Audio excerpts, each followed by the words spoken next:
एक दूर दराज गांव के ऊपर अंधेरी और खौफनाक पहाड़ी खड़ी थी जिसे लोग सिर्फ काली चट्टान कहते थे। सदियों से इस पहाड़ी पर राक्षस बादशाह ज़ियाउम रहता था, जो हर साल गांव वालों से कुर्बानी लेता, कभी अनाज, कभी मवेशी और कभी इंसान। जो भी इनकार करता वो गायब हो जाता। गांव के लोग हर रोज खौफ के साए में जी रहे थे। आसिफ, एक छोटा मगर ज़हीन लड़का, रोज देखकर थक चुका था कि गांव के लोग डरते हुए जिंदगी गुजार रहे। इसके दिल में एक सवाल था, क्या कोई इतना बहादुर है कि इस जुल्म का खात्मा कर सके? सुनो, तुम भी सुनो, ये आवाजें पहाड़ी से आ रही हैं। आसिफ ने अपने बुजुर्ग से कहा, मैं काली चट्टान पर जाना चाहता हूं और इस जुल्म का खात्मा करना चाहता हूं। बुजुर्ग ने घबरा कर कहा, बेटा, इस पहाड़ी में 3 खौफनाक इम्तिहान छुपे हैं। जो गया वो कभी वापस नहीं आया। आसिफ ने हिम्मत से कहा, अगर डर सबको गुलाम बना दे तो मुझे इसे खत्म करना होगा। रात के वक्त आसिफ पहाड़ी की तरफ रवाना हुआ। बादल गरज रहे थे, हुआ चीख रही थी और आसिफ के कदम खुद ब खुद आगे बढ़ रहे थे। चल, खामोश रह, कदम कदम पर खतरा। जब वो पहाड़ी के अंदर दाखिल हुआ तो उसे एक तारीक गार मिली, जिसके वस्त में एक बेढकल काली पत्थर की दीवार थी। दीवार पर एक चेहरा बना हुआ था, जिसकी आंखों में सुर्ख रोशनी दहक रही थी। चेहरे ने गरज कर कहा, लड़के, पहली आजमाइश सुन। ऐसी कौन सी चीज है जो मर भी जाए फिर भी जिंदा रहती है? सनसनी। सुनो, हर लफ्ज कानों में बज रहा है। आसिफ ने जवाब दिया, यादें। इंसान मर जाए मगर उसकी यादें हमेशा जिंदा रहती हैं। चेहरे की आंखें रोशन हो गईं और पीछे बंद दरवाजा खुद ब खुद खुल गया।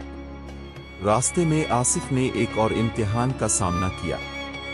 एक तवील और अंधेरा रास्ता, दीवारों पर उसकी परछाई हरकत कर रही थी, लेकिन वो उल्टी समत में चल रही थी। अचानक एक परछाई जिंदा होकर आसिफ के सामने आई। धुएं की तरह परछाई बोल रही है, सुनो। परछाई बोली, दूसरा सवाल सुन, सबसे बड़ा धोखा कौन देता है? आसिफ ने फौरन जवाब दिया, वो खुद इंसान जो अपने खौफ से खुद को धोखा देता है। परछाई चीखी और धुएं में तहलील हो गई। रास्ता साफ हो गया। इसी दौरान आसिफ ने एक तीसरा इम्तिहान देखा। जमीन अचानक हिलने लगी और एक गहरा खाई नुमा सुराख सामने आ गया, जिसके अंदर से अजीब आवाजें आ रही थी। चल, रुक, नहीं, खतरा करीब है। आसिफ ने बहादुरी से पत्थर की मदद से कदम जमाते हुए खाई को पार किया। जैसे ही वो पार हुआ, आवाजें रुक गईं और रास्ता दोबारा रोशन हो गया। पहाड़ी की चोटी पर पहुंचने पर ज़ियाउम खड़ा था।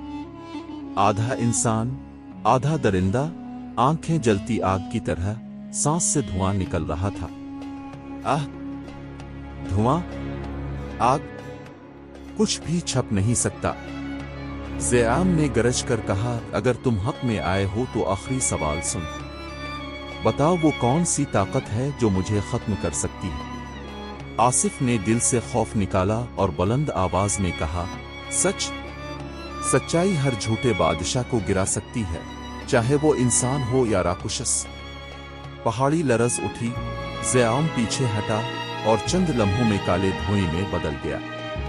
आग बुझ गई, जमीन नरम हो गई और सदियों से कैद लोग आजाद होकर बाहर आए। खामोशी, आजादी और रोशनी।